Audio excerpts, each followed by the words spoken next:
حضرت من شو روژا تو بویو بس نو جیانا من داش بلیت نبو کس صد گود دگینه یک خما نخو مبک وحنا مینن دمت نخوش ما تند گود دنیا گلت بهاره ما تند گود دل بده دین و هاره او حتی دهید گوتم من عاشقتم او رو دست یکی گرچو یا به خمه آخ او چه دیر بودل دل من دای ما او کی بوده و بل هستت منای از دل بگ و حرفیای یا ده خیانت نه عشق و بیای زور شو سر خاط را دهش یارد مام دب کیف بخم چندش از نساخ بام ولی چه فایده تر بوی دو ماهیه خوزو نبینه بخت خدا رو ناهیه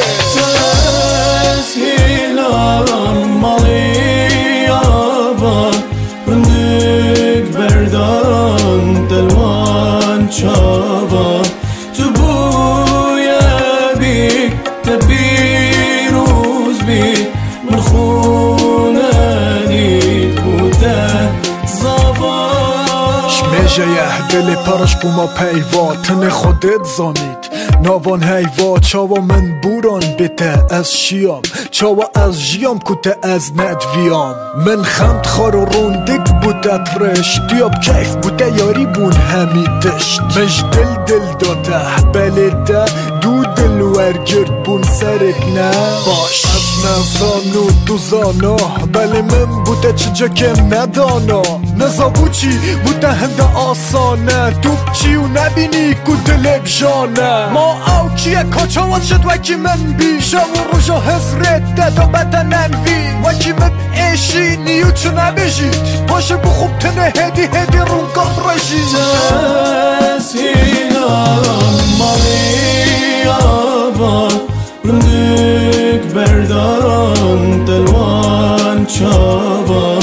تو بوی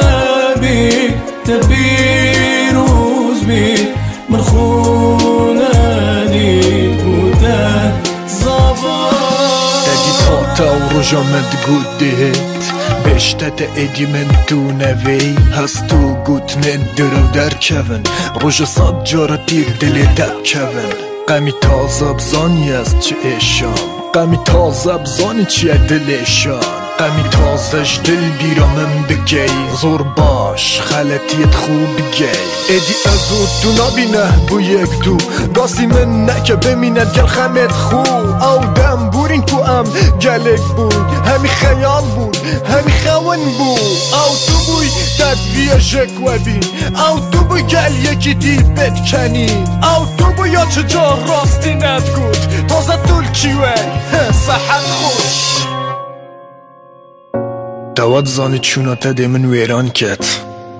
بله سپاس بو خوده چوناته از آودان کرم